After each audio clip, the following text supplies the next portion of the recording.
Hey folks, welcome back to Really Ringwood. We're here with a very, very quick episode because when we went to our mailboxes yesterday, there was some interesting mail in there. Wouldn't you agree?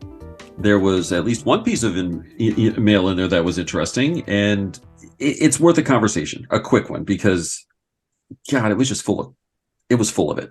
There was a mailer sent out by the Academics Before Politics group running for Board of Education. And on the front side of this mailer, it says, Ringwood schools are in the bottom 21% compared to neighboring districts. Our taxes go up every year. We now spend over $30,000 per student every year. Taxes and spending are up. Student performance is down. Ringwood's kids deserve better. So let's really quickly, focusing on the left side of that mailer where the red arrow is. Now, Donna Allen, who is one of the three candidates running on the Politics Before Academics. Oh, sorry, I apologize. That's Academics Before Politics. But so Donna Allen, who is an incumbent, who has been serving on the board, if she's part of any mailer, what she sends out should absolutely include what she's been able to accomplish. This mailer is the exact opposite of that.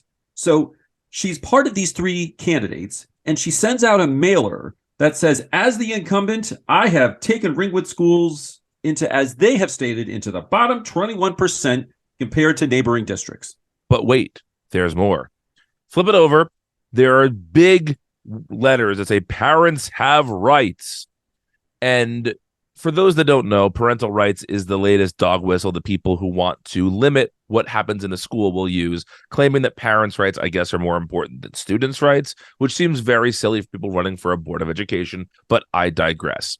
Right. So take a look at that list on the right. It's a bullet point list of things that we already have or things that, as a person who's going to be on the school board, you don't have a lot of control over. Like, look, right. Take the first two things. Full transparency of the curriculum. We already have that.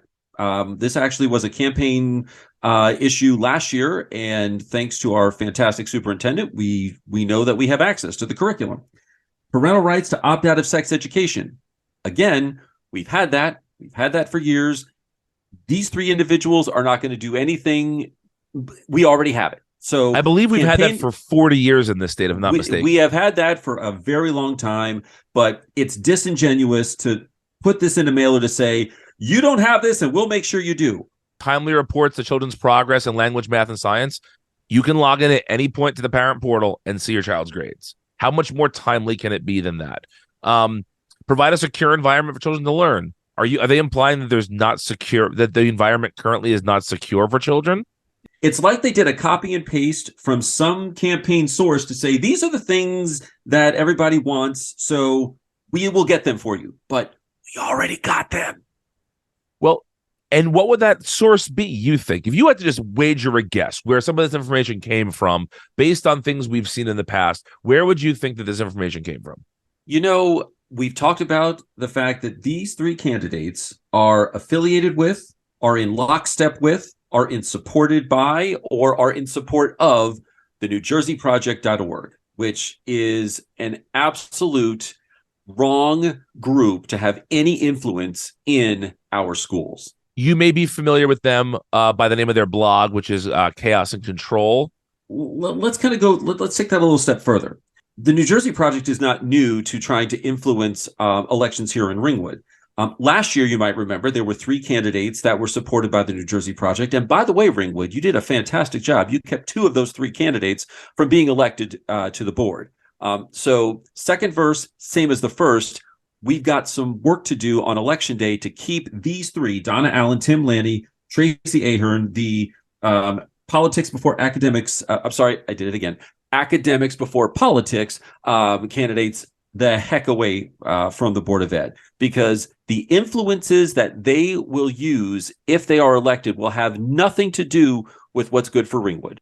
Their slogan of Academics Before Politics has gone completely into complete bull, right? And we've seen that in the last few weeks. There have been campaign messages. In fact, here's the first example. A text message that was sent out that specifically tied these three individuals to the slate of Republican candidates that are running for town council. That does not look like academics before politics to me. That looks like politics before academics. Right. This has been both in text message form to supporters, as well as some graphics have been put together with both campaigns tied together. And that's problematic enough. But when you take the New Jersey Project and you take the Board of Education and you take the town council and you put these things together, you come up with something that looks an awful lot like the resolution that was passed earlier this year during a meeting of the borough council. The messaging that's there is almost paragraph for paragraph what you'll find on the New Jersey Project and in Chaos and Control. And as we start to play the 6 degrees of Kevin Bacon game here, you really start to tie together the New Jersey Project wants to influence our school board. They also, because of their complete tie-in now to the Republican candidates running for council, want to control Ringwood at the council level as well.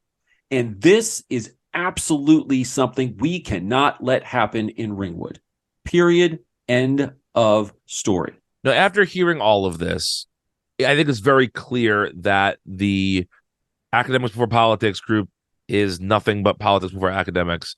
And hopefully that bothers you, because the Board of Education, a supposedly nonpartisan group, has one purpose only, and that is to help our children with the education that they are so desperately in need of.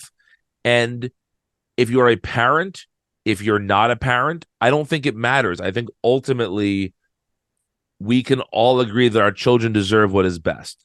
The people who know what is best for our children are the teachers and the people in our community who are working to make that education as good as it can be. Not outside groups, not people who are using fear-mongering, and certainly not people who are putting politics before academics.